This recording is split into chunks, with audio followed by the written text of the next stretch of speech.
So we have already discussed electron hole concentration for insulators or intrinsic semiconductors in simplified model. So today we'll discuss improved model for determination of electron hole concentration in intrinsic semiconductors. So as we see here that width of allowed energy bands is comparable with the forbidden region. So in improved model, single energy state for a conduction band or valence band is not allowed. Whereas in the case of simplest model, we have already seen in the last lecture that it was assumed that width of conduction band and valence band are small as compared to energy gap. But in improved model, we cannot assign single energy state for a conduction band or valence band. So equation 3 as discussed in previous lecture will be replaced by Ne is equal to NZe Fe, where Fe is Fermi function. And density of electrons in conduction band is given by equation number 10, that is Nc is equal to integral Ec to E top Ze Fe dE. According to band theory, Z near the bottom of conduction band is given by the equation Ze dE is equal to 4 pi upon h cube 2 me star to the power 3 by 2 E minus Ec to the power half dE, which is equation number 11, where me star is the effective mass of an electron near the bottom of the conduction band edge, that is Ec. So therefore from equation 2 we'll get equation number 12. So for good approximation in the denominator, 1 plus e to the power e minus ef upon kt is replaced by e to the power e minus ef upon kt. So equation 12 reduces to Nc is equal to 4 pi upon h cube 2 me star to the power 3 by 2 integral Ec to the infinity e minus Ec to the power 1 by 2 upon e to the power e minus ef upon kt whole dE. To simplify this integral, we multiply and divide by under root kt e to the power minus ec upon kt. So after multiplying and divide by this parameter, this equation reduces to Nc is equal to 4 pi upon h cube 2 me star to the power 3 by 2 e to the power minus within bracket ec minus ef upon kt under root kt integral 0 to infinity under root of e minus es upon kt e to the power minus within bracket e minus ec upon kt dE. So now we have to solve this integral, and for simplification we assume that x is equal to e minus ec upon kt, so that dE is equal to kt dx. Substituting in the above equation, and when we solve this integral, this reduces to kt 0 to infinity under root x e to the power minus x dx, and this is well known quantity which you have already done in the mathematical physics, and value of this integral is equal to under root pi by 2 into kt. So substituting value of this integral in the above equation, we get Nc is equal to 2 within bracket 2 pi me star kt upon h square bracket closed to the power 3 by 2 into e to the power ef minus ec upon kt, which is equation number 13. So in the similar manner, number of holes per unit volume can also be found. As Fermi function of holes in valence band is the probability that a hole will be associated with the quantum state of energy E, or in other words, such a state will be unoccupied by an electron. So therefore 1 minus Fe represents the probability for a state of energy to be unoccupied by an electron or occupied by holes.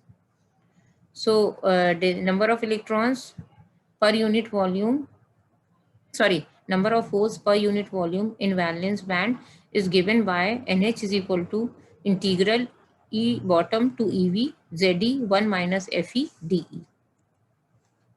Again, according to band theory, ZE near the top of valence band is given by 4 pi upon H cube 2 mH star to the power 3 by 2 EV minus EC to the power half DE. Substituting value of Fe, so 1 minus Fe reduces to e to the power E minus EF upon KT divided by 1 plus e to the power E minus EF upon KT, where mH star represents the effective mass of a hole near the top of the valence band. So if we take the assumption that the Fermi level lies more than 80 above EV, so we may use the approximation so that 1 minus Fe reduces to e to the power E minus EF upon KT. So substituting this, we get NH is equal to 2 within bracket 2 pi mH star KT upon H square bracket close to the power 3 by 2 e to the power EV minus EF upon KT, which is equation number 14. So for pure semiconductors, NC is equal to NH. So therefore, from equation 13 and 14, so if we equate equation number 13 and 14 after simplification, we get equation number 15. So when we equate equation number 13 and 14, then taking log of this equation and then rearranging the terms, you will get EF is equal to EC plus EV upon 2 plus 3 by 4 KT log MH star upon ME star, which is equation number 15. So equation 15 gives the location of Fermi energy level. So from this equation, if T is equal to 0, EF exactly lie halfway between the top of valence band and bottom of the conduction band.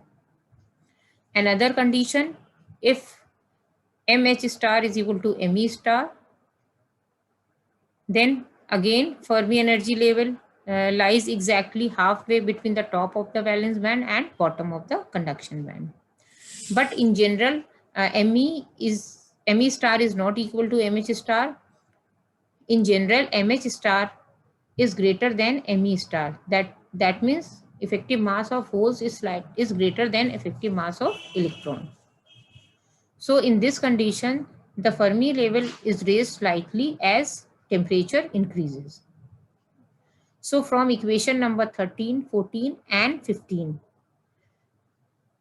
we can get product of NC into NH, which can also be written as NE into NH, or N dot P, which will be equal to 4 within bracket 2 pi KT upon H square to the power cube ME star into MH star to the power 3 by 2 e to the power minus EC upon EV upon KT.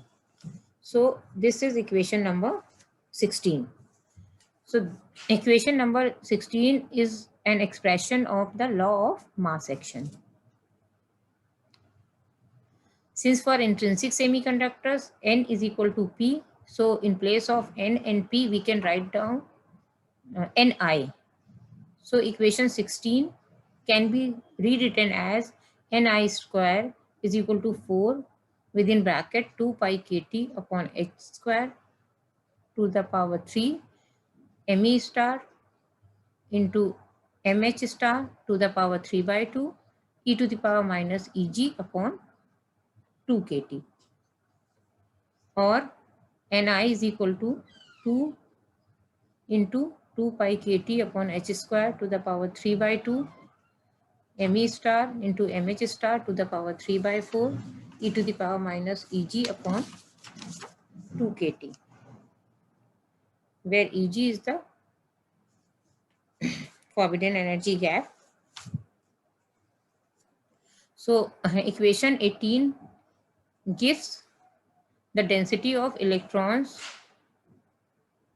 or holes in intrinsic semiconductors or insulators, and this is the equation for improved model of determination of electron hole concentration in intrinsic semiconductors.